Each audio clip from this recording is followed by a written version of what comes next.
Have you ever manually searched through all the text in a document looking for a particular word so that you can replace it with another? It's a great way to drive yourself crazy. So thank goodness for the Find Change feature, which lets you do it all in a single click. You can find the Find Change feature by going to the Edit menu and then choosing Find Change. Or on the Mac, you could press Command F, or on Windows, press Control F. Now, there are a lot of features in the Find Change dialog box, so I'm going to start with just the basics here. Find what and change to. Let's say I want to search for the word Egypt. All I have to do is type the word Egypt right here. Right there in the Find What field. Then I click Find Next. InDesign finds the first instance of Egypt in my document. It's right down here in that text frame. Here, let's move this dialog box out of the way a little bit. And then let's go ahead and zoom in by pressing Command and Spacebar or Control Spacebar on Windows, and then dragging out an area.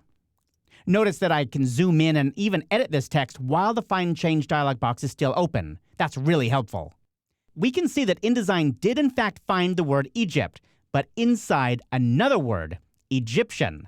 That's not what I was intending. I just wanted to find the whole word Egypt. Fortunately, InDesign lets me change the scope of what it's searching for. For example, I can come over here and change the search pop-up menu from document, meaning just this particular document, to all documents. That would search for the word Egypt in all the documents that I currently have open. I'll leave it set to document for now. But I can also change the scope with these little buttons down here.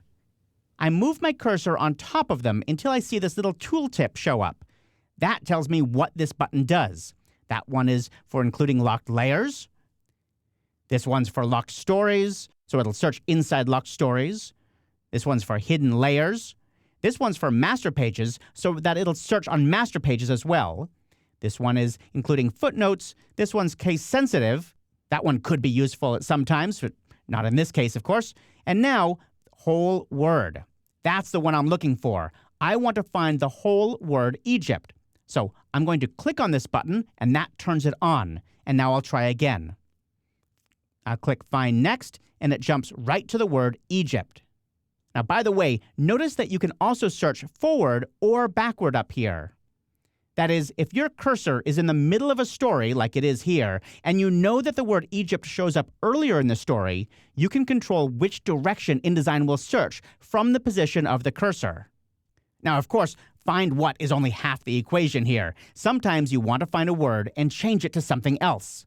For example, I'm going to come up here and change the Find What field to 2 hyphens. I just pressed hyphen twice on my keyboard.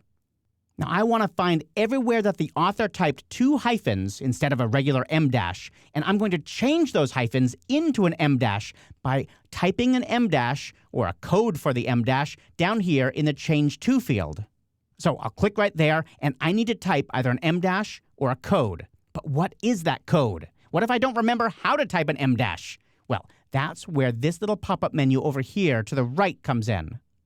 Whenever you see an @ symbol pop-up menu, it means special characters. If I click on that, we can see all of the different special characters, the invisible characters, the interesting glyphs, and so on. All of those things that InDesign knows about that I may not know how to type. Now, in this case, I'm looking for a hyphen or a dash, so I'll look in the hyphens and dashes submenu. And there it is, M dash.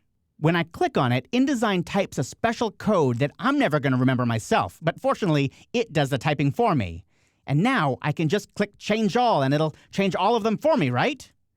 Only 0 replacements made. What went wrong? Let's click OK. Remember, just a moment ago, we told InDesign what the scope of our search was going to be. We told InDesign to find only whole words. Well, there's no such thing as a whole word of 2 dashes, so I need to come over here and turn off that button, and now I'll try it again. I click Change All, and InDesign says 8 replacements made in this document. So that's great. I'll click OK.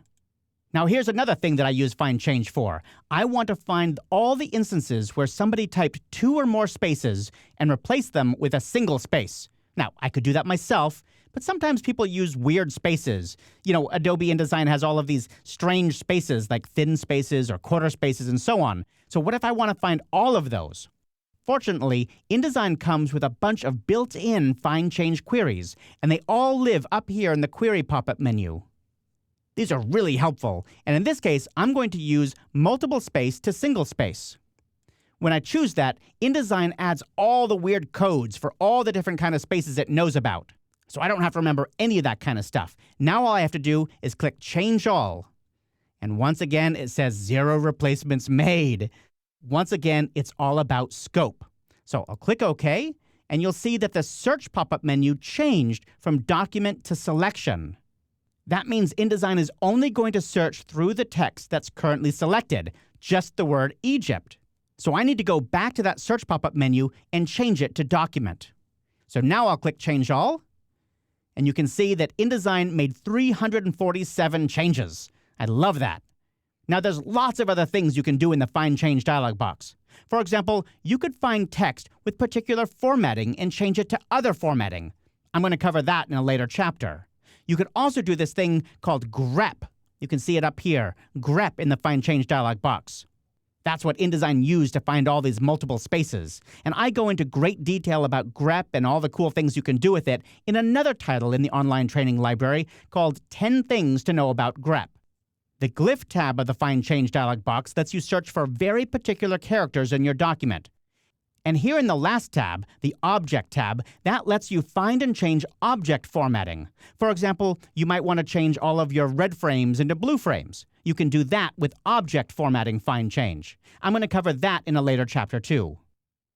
The Find Change dialog box is incredibly powerful when you take the time to dial in exactly what you're looking for and exactly what you want to change it to.